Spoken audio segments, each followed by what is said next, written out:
A hot and humid and steamy day here in Westfield at Grand Park for Colts training camp, day 11. We just keep pressing on as we gear up for the 2025 NFL season. No sense in burying the lead. Everybody's eyes were on Anthony Richardson, obviously going down in Thursday night's preseason opener for the Indianapolis Colts against the Baltimore Ravens, getting hit on the second possession of the game. That pinky not facing a direction I'd like my pinky to be facing. Let's just put it that way. Dislocation, Shane Steichen said at the halftime break to Lara Overton on the broadcast. They popped that sucker back in. X-rays came back negative.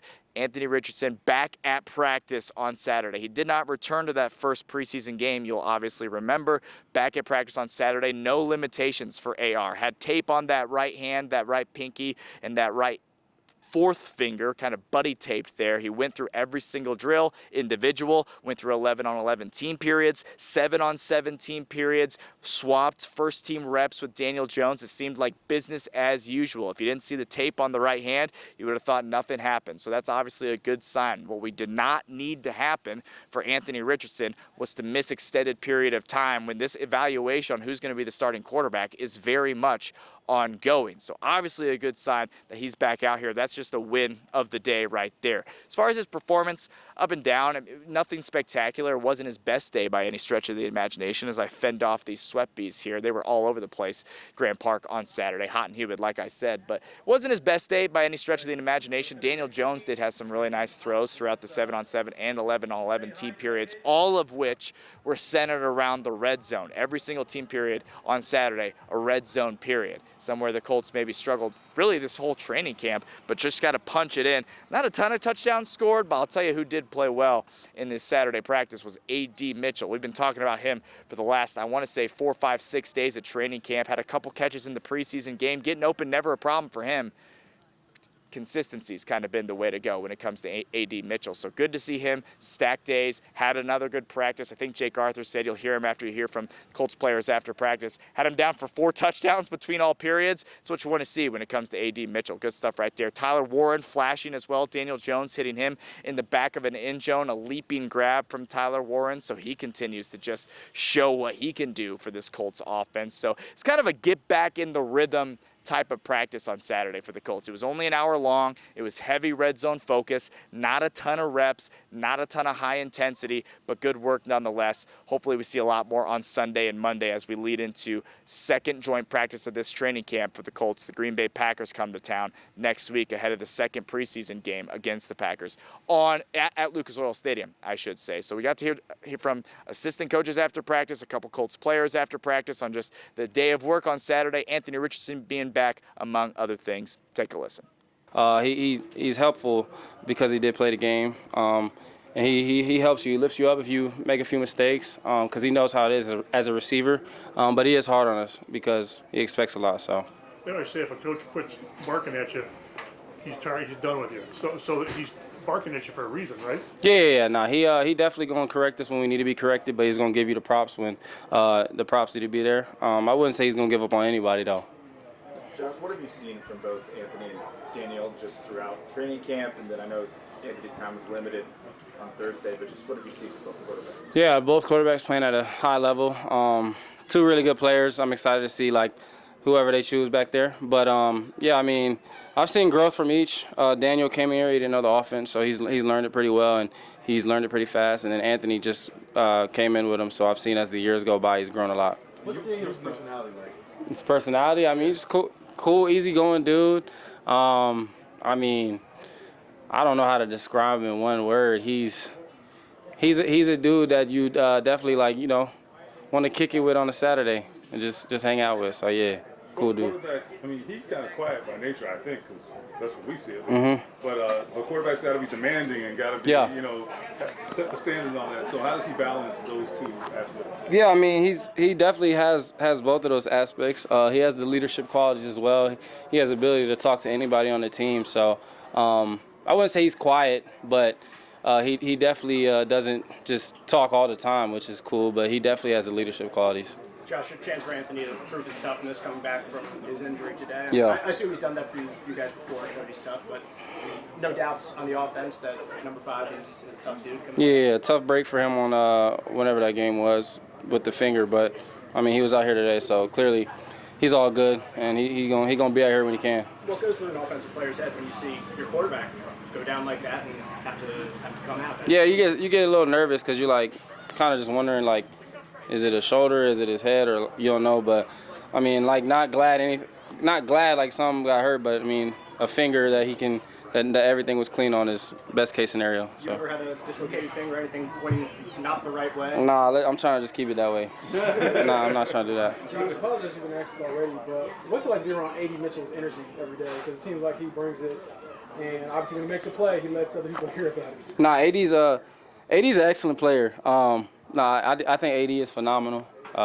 He got all the traits and the tools to be one of the best in the league.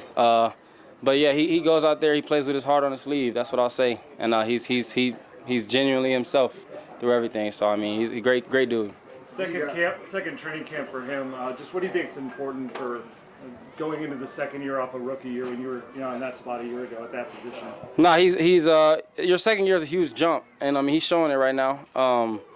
I tell people this all the time. He can't be guarded one-on-one. He's a guy you truly can line up on the edge and just go one-on-one and tell him get open. So, but he's an excellent player. I mean, I wouldn't need to really tell him anything right now, but just keep his head on straight. And when times get tough, because they will, just keep doing what you're doing.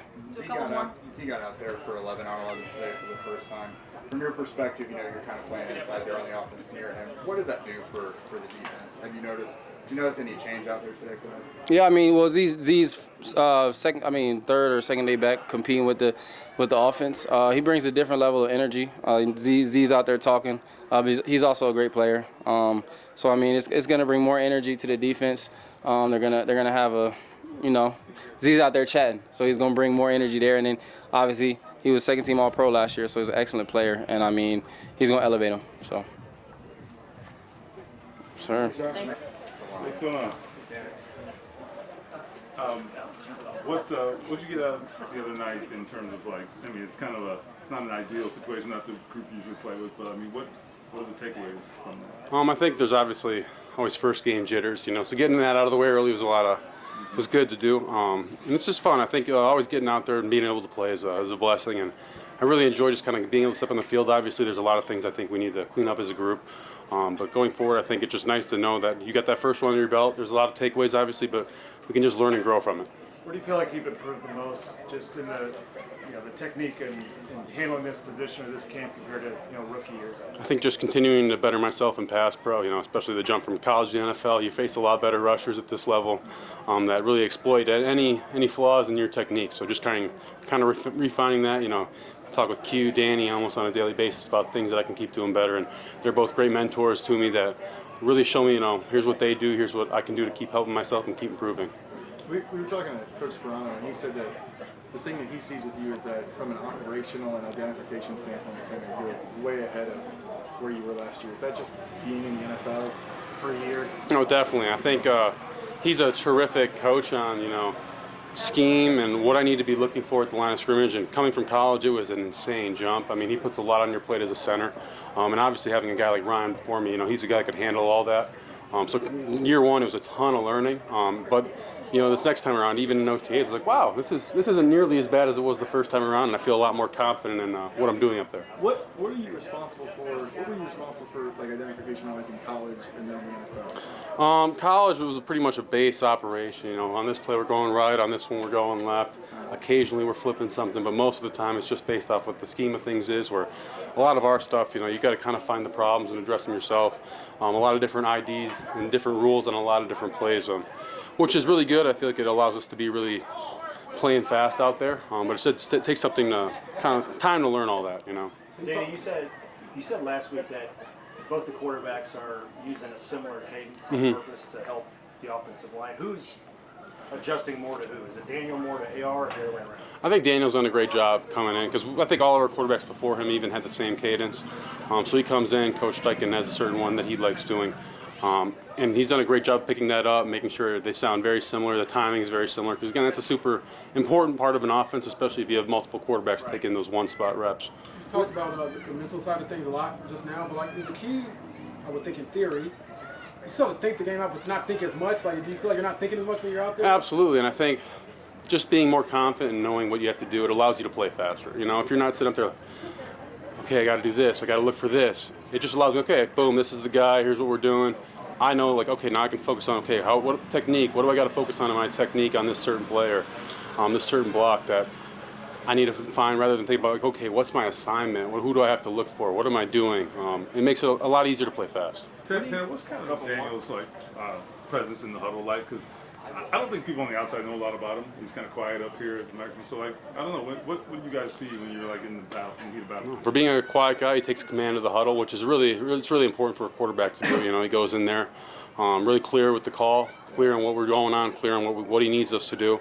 And it shows the leadership and confidence that you want to see from a quarterback. Tanner, how thankful the whole offense to see Anthony back out here today? Super. I mean, you never know. Again, you never want to see your quarterback get hit or go down. And so for him to not come back in the game made me real nervous. Obviously, you know, as an offensive lineman, you take a lot of pride in protecting that guy. So for him to not be protected on that play, you know, it hurts us. But just happy that he's okay, happy that he made it out.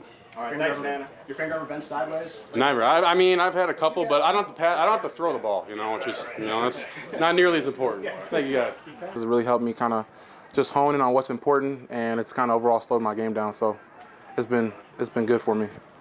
This defensive line, I think, is a little bit more two-gap than the last one. Is that something you kind of have to learn to do a little more of? You've kind of always been a penetration guy. Yeah, I mean, I think football's still football. You know, with Lou, he is more hard on, you know, staying in your gap. So, I mean, at the end of the day, that's nothing I haven't done before. So I think it's been good. What has been your impression of Lou and just his coaching style, whether it's like in the classroom, but also his personality-wise? Yeah, I think Lou's going to hold everyone accountable, which I love. You know, makes it he's going to make it very clear what your job is. So, you know, there's no confusion, and that's what honestly, you know, anyone could ask for that. So. What do you think is the key for you going into your third year to get some more defensive time? Yeah, I think just being more consistent, you know, in the run game and pass game. So playing the run a lot better, and then, you know, rushing and getting production.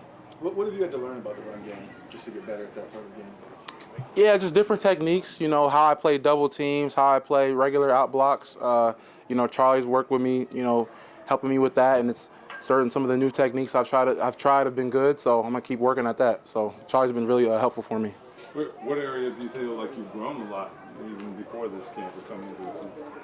Yeah, I would say, you know, my run game. I feel like I've been a lot more consistent in that, holding the point, and then pass rush, just continuing to like just understand the art of pass rush, because there's a lot more details than just being fast and just being strong. So you've had Buck here your entire career. How does Neville Gallimore, a newcomer, kind of hear it, but he's a veteran, you know, kind of has that three-tech background as well. How much has he been able to help you? Oh, he's helped a lot. I think he came from a similar system as Lou, being able to like play, you know, gaps and things like that. So he's kind of helped me with different techniques to kind of help me be successful. So I've appreciated him. Is it a little easier to maybe take stuff from him because, you know, Buck is super tall.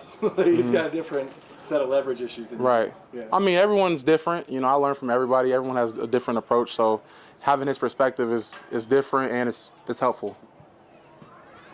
You're on the other side of the ball, but what's it say about Anthony being back in practice today after the injury? I'm excited. You know, I know he had a little finger thing, but he's back and he's doing good. So, yes, sir. Guys who play your position don't always get the amount of special teams work that you do. How have you embraced that? Because I don't know how much you did it at Northwestern, but it's kind of unique in the NFL. How much have you kind of leaned into that? Well, I think I see it as like the more you can do.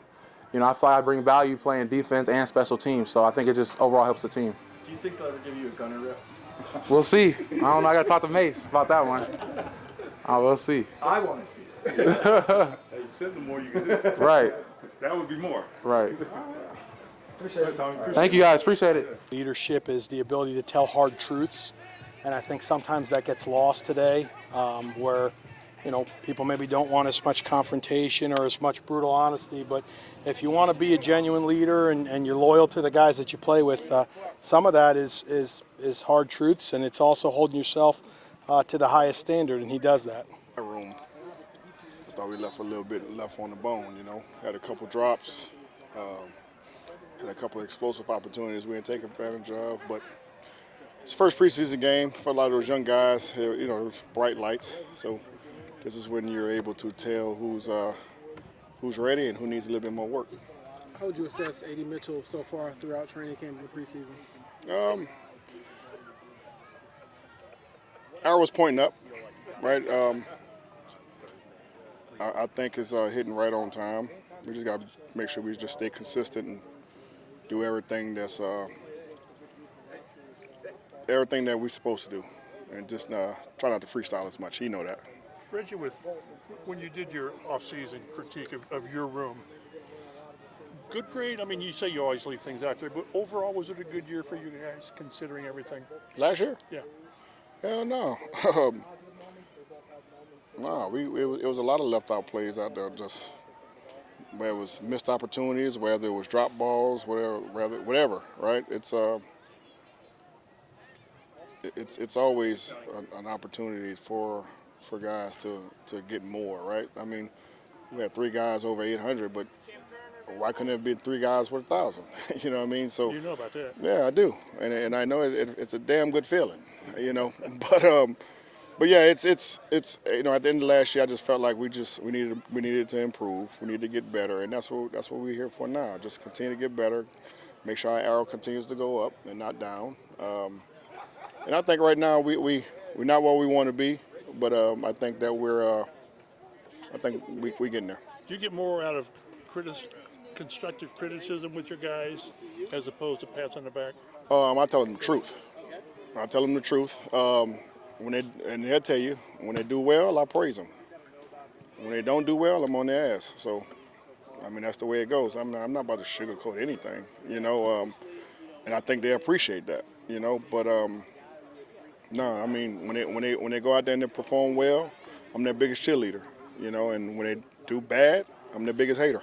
There was a play down here, otherwise it was individuals where a receiver tried to one-hand it in the end zone, and you sort of got on. No, I mean, I guess I learned that from my high school coach.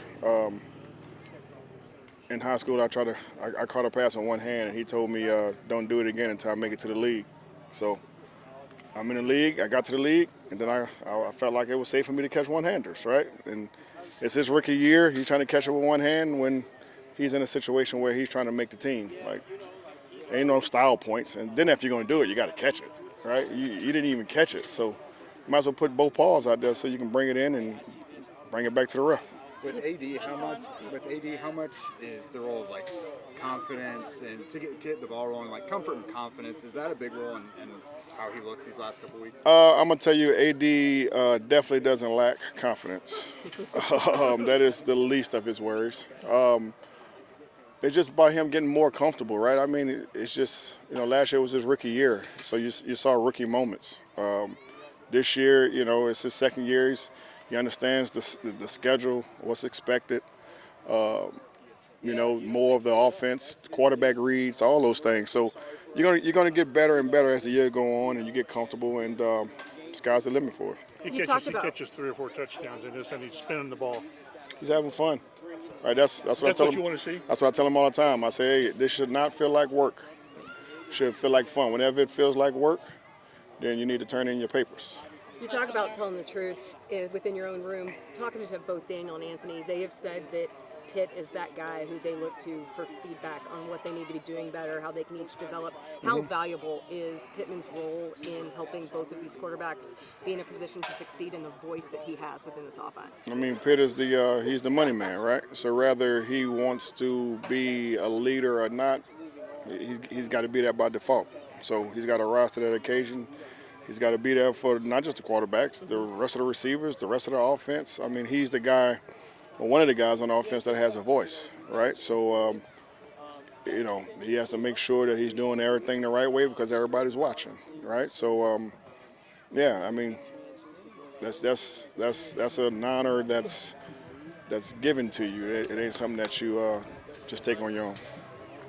So got a chance to hear from some of those Colts players along with assistant coaches after day 11 of training camp. Hard to believe. Jake Arthur, Locked on Colts and Colts on SI, joins us yet again, fresh off a trip to Baltimore. That's right. All right, the big question mark coming in, obviously, was Anthony Richardson. He didn't seem to have any restrictions. He partook in practice, and he had that pinky wrapped up. What'd you see from him? Well, honestly, not his greatest day, but we've spoken before. Saturdays aren't his day. Yeah, I guess. So it's every Saturday so far has been not great. He was 1 for 6 in 11 on 11s, which it's been in the red zone, mostly the low red zone. So inherently that's more difficult, but we didn't really see those struggles from Daniel Jones. Right. 7 on 7s, Anthony was a bit more productive, had a few touchdowns there. Yep. I think Anthony may have had 1 touchdown in the 11 on 11s, had a rushing touchdown as well. But yeah, just not his greatest day. But I think the big win when it comes to him is he was here. Felt like he wasn't bothered by that, Pinky. Yeah, exactly. Like there may have been some times where he looked like he was holding it, but there was plenty of zip. It didn't. Yeah. I don't know if it affected his accuracy at all. Like on a day where it wasn't his greatest, I can't say confidently that it wasn't a problem for him. But again, the fact that he's not missing multiple practices now, and he was back, the first time they hit the field after that injury is a great sign of things to come, I would think. Yeah, no doubt about it. It felt like this week very important with those lack of repetitions in the first preseason game. You have to get them against Green Bay, right? Or else how can you kind of accurately grade these quarterbacks going into, a third preseason game? Yeah. Cincinnati, anyway, avoided. Crisis averted. We like to hear that when it comes to Anthony Richardson. Okay, so you mentioned it. Solid day for Daniel Jones. It was a heavy red zone day. I feel like that was all they did. It was an hour practice on all the team periods. It was a red zone period. You mentioned Anthony Richardson, a bit of a struggle maybe. Daniel Jones, solid day. A.D. Mitchell, big winner of the day. Ooh, yeah. Again, A.D. Mitchell, big winner. And so he had a couple catches on Thursday against the Ravens, and it was a little underwhelming versus what happened in the joint practice, but it didn't feel like it did last year. Like last year, he felt kind of lost, not confident. It just, you looked at him, you're like, yeah, of course it's not going well. But it didn't feel that way. It felt like, the quarterbacks just maybe weren't getting in on time because it was a lot of contested stuff, and I just wasn't worried about him based on the preseason performance. But hit the ground running here today. I had him for 4 touchdowns in 7 on 7s and 11 on 11s from both quarterbacks. So he was really productive. Again, hanging on to the ball, getting that separation, looking explosive, being confident. So, I mean, I would love for us to get that validation of seeing it on a game day for once, even if it's just preseason. I think that will count enough for us to say this guy's really turned a corner. Yeah, no question about it. Getting open, never a problem for A.D. Mitchell. You're right, just keeping that consistency. He's been stacking days, there's no doubt about that. Last thing I got for you, what do we need to see? What do we need to see here this week? We got another training camp day on Sunday, another one on Monday, joint practice Thursday, second preseason game Saturday. Anthony Richardson's here. He's not limited. That's good. What do we need to see? Because I feel like people thought there was a lot to be desired in that first preseason game, primarily that first half. Yeah, I mean, for him, I thought he started out all right. 2 of 3, really only 1, questionable pass in that very small sample size. Right. But health is the keystone thing. He's got to stay healthy. Like, it seems obvious, but for him, it's very much something you have to note. Yeah. But yeah, just continue to do the small stuff well that we've seen for the majority of these last couple weeks. Accepting the swing passes and the short stuff as something that can benefit the offense and add rhythm to it and keep the ball moving. I would have said there were no hiccups up until that last performance. So just keep it going, what we've seen on the practice field for the most part, because he had a great time against Baltimore on Tuesday. Yeah. So he's one of these guys that builds like 2-3 really strong days in a row, then has kind of a setback and then gets back to it. So just, I guess, as soon as tomorrow, build up a strong practice. Don't let 2 of these things roll into a ball. Yeah, no doubt about it. Ravens and Packers, how about that for a preseason slate? Like the heightened competition there, 2 successful teams. Yep. We'll see how the Colts fare. They still got practice over the weekend here, Sunday, Monday, leading into the next week, and then Thursday joint practice with the Green Bay Packers. That's Jake Arthur. I'm Dominic Miranda. Keep it locked on 13 and right here on WTHR Plus. Do yourself a favor, listen to Locked On Colts as well. You won't regret it. We'll see you back here very soon.